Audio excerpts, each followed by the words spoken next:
श्रीगुरुवे नमः। वन्दं गुरुपदकञ्जकृपासिन्धु नररूपहरि महामोहतं पुञ्जजासु वचनरविकरनिकर। ॐ शान्तिः शान्तिः शान्तिः। प्रणाम भवन। मांडुक्य कारिका प्रवचन तथ्य प्रकरण से स्वामी श्री अखंडानंद सरस्वती जी महाराज का दिव्य ग्रंथ, जिसमें भवन पेज नंबर 192। और देखो, बात थोड़ी सी कड़वी जरूर है, लेकिन कभी कभी साधुओं के मुंह से कड़वी बात भी सुननी चाहिए। वह भी एक दवा होती है। हमने एक सौभाग्यवती स्त्री को देखा। उसके पति थे, पुत्र भी थे, देवर थे, ससुर सास थी, धन था, पूरी घर गृहस्थी थी, पर उसका प्रेम भगवान से था। देखो भाई, संसार में मरना जीना तो लगा ही रहता है। कुछ समय के बाद उसके पति की मृत्यु हो गई, लेकिन मैंने यह देखा कि जैसे सामान्य लोगों के चित्त पर दुख आता है, वैसा उसके चित्त पर नहीं आया। अब यह बात सुनने में, बोलने में कड़वी जरूर है। क्यों?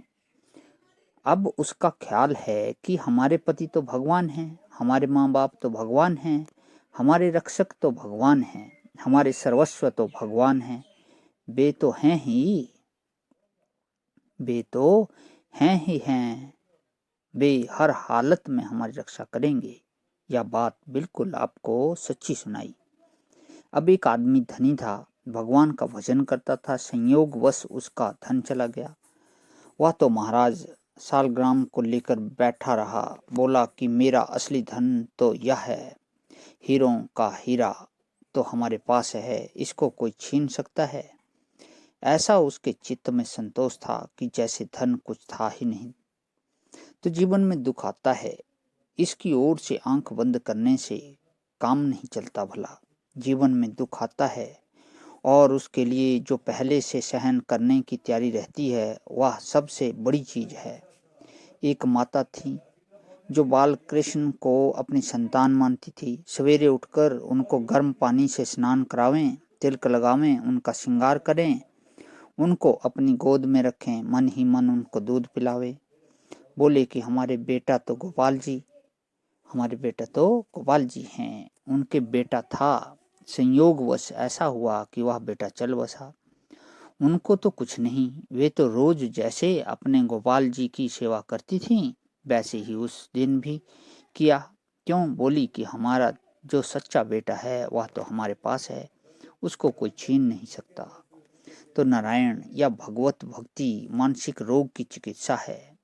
यह जो आने वाला दुख है, उससे बचने के लिए पहले का उपाय है, यह सुरक्षात्मक कार्यवाही है। भला अपने दिल के चारों ओर बाड़ लगा दो, भगवान को बैठा दो, नहीं तो ये जो विश्व रूपी विषय हैं, घसीट कर ले जाएंगे। विशेष्य विषयाणां च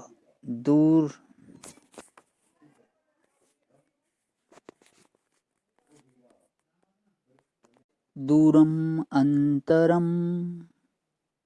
अंतरम उपभुक्तं विषम हन्ति विषया स्मरण आदि अपि। विष और विषय में कुछ दूरी नहीं है, बिल्कुल एकता है। कैसे? विष खाने पर आदमी मरता है और विषय का स्मरण करने से आदमी मर जाता है। अफीम संख्या आदमी खाए तो मरे, लेकिन ये जो संसार के विषय हैं, इनकी याद करके जब आदमी व्याकुल होता है तो हमको यह चीज मिले, तो उस व्याकुलता में क्या होता है आप जानते हैं। आदमी की आदमियत, जिसको इंसानियत बोलते हैं, मनुष्यत्व तो मर जाता है। जब धन के लिए व्याकुल होता है तब वह मनुष्य नहीं रहता, चोर हो जाता है। भला जब काम के लिए व्याकुल होता है तब वह मनुष्य नहीं रहता, व्यभिचारी हो जाता है। जब दुश्मन को मारने के लिए व्याकुल होता है तब वह मनुष्य नहीं रहता, हिंसक हो जाता है। तो मनुष्य जब संसार के विषयों के लिए व्याकुल होता है और उसका स्मरण करता है कि हमको यह मिले, तो उसकी मनुष्यता नष्ट हो जाती है। वह मनुष्य कहाँ रहता है?